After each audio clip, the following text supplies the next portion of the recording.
उन लोगों ने तुझे बिठाया, चाय पानी कुछ नहीं पूछा? नहीं ना माँ। तभी सामने से सांगसू आती है। क्यों आप अभी तक तैयार नहीं हुए? और ये बैग लेकर क्यों कमरे से बाहर आए? इसे वहीं रख देते। कमरा? कौन सा कमरा? अरे कैसी बात कर रही हो? जब से तुम अंदर गई हो मैं बाहर ही तो खड़ा हूँ। बहू को बहुत हैरानी होती है और गुस्सा भी आता है।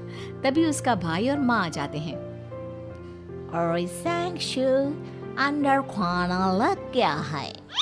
पहले ये बताओ कि मेरे पति को किसी ने खाना या पानी क्यों नहीं पूछा?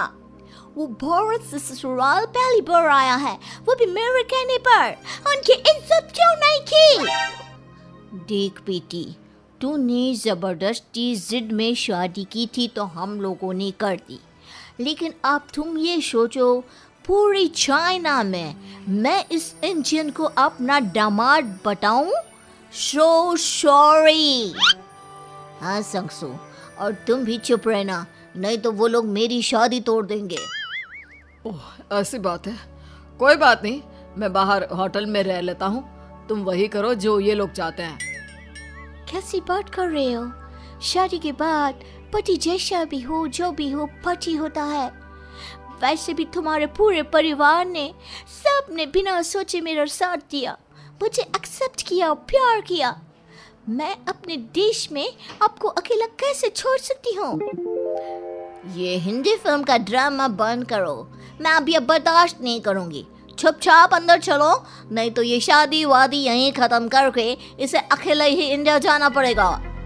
कैसी बात कर रही हो माँ? ये मेरे पति हैं। है नहीं था। हम लोगों ने यहाँ वकील को बुला लिया है, जिसके बाद अब तेरा तलाक करा के हम यहाँ के चाइनीज लड़के से तेरी शादी करा देंगे। अरे कैसी बात कर रहे हो? हम तो यहाँ तुम्हारी शादी के लिए आए थे। नहीं नहीं, मैं सांगसू के बिना नहीं रह सकता हूँ। हाई वोल्टेज ड्रामा होने के बाद से ही सारा माहौल खराब हो जाता है कि तभी एक लड़की आती है। मैंने सारा इंतजाम कर दिया है। सांगसू की शादी का मंडप परसों लग जाएगा, तब तक इसके पति को कमरे में बंद कर देते हैं। सभी सांगसू के पति का हाथ बांधकर उसे कमरे में बंद कर देते हैं। ये क्या कानूनी है?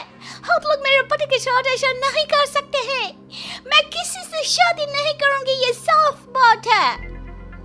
पहले मैं अपनी शादी करूं, फिर तेरी भी शादी करवा दूंगा। सब कुछ तय हो जाता है। भाई की शादी हो जाती है। फिर वो दिन भी आ जाता है जब सांगसू की शादी वो लोग जबरदस्ती करने के लिए उसे मंडप पर ले जाते हैं। ऐसा मत करो, ये मेरी बीवी है। मैं किसी से शादी नहीं करूंगी। कैसे नहीं करेगी शादी? शादी तो तेरा बाप भी करेगा। हो, मैं करूंगा शादी। प्लीज कोई मेरी शादी किसी अच्छा औरत से करवा दे। चुप, बिल्कुल चुप। फिर माँ सांगसू और उसके पति से कहती है, तुम लोगों का बच्चा मेरी कैद में है। अगर तुम लोगों ने कोई भी होशियारी की तो मैं इस बच्चे को मार दूंगी। दोनों माँ का रूप देखकर हैरान हो जाते हैं। बच्चे की खातिर दोनों शांत हो जाते हैं और शादी की रस्में शुरू हो जाती है कि तभी सांगसू की सास पुलिस के साथ आ जाती है। माँ, सरसू माँ आ गई, मेरी माँ आ गई। माँ प्लीज हम लोगों को बचाकर वापस ले चलो। पुलिस सभी को गिरफ्तार कर लेती है। बेटी के बच्चे को मारने की धमकी तो कोई चुड़ैल ही दे सकती है। अरे तो ये चुड़ैल ही तो है। ये सही बोल रहे हैं, ये औरत किसी चुड़ैल से कम नहीं है। तभी उन लोगों का बच्चा भी आकर सांगसू के गले लग जाता है।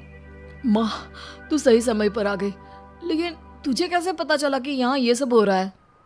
बेटा, ये चाइनीज लोग ना होते ही धोखेबाज हैं। इन लोगों पर मुझे भरोसा नहीं था, इसलिए मैंने तेरे फोन को हमेशा के लिए मेरे फोन से अटैच कर दिया था, जिससे तेरे आसपास होने वाली सारी बात मैं सुनती रहूं।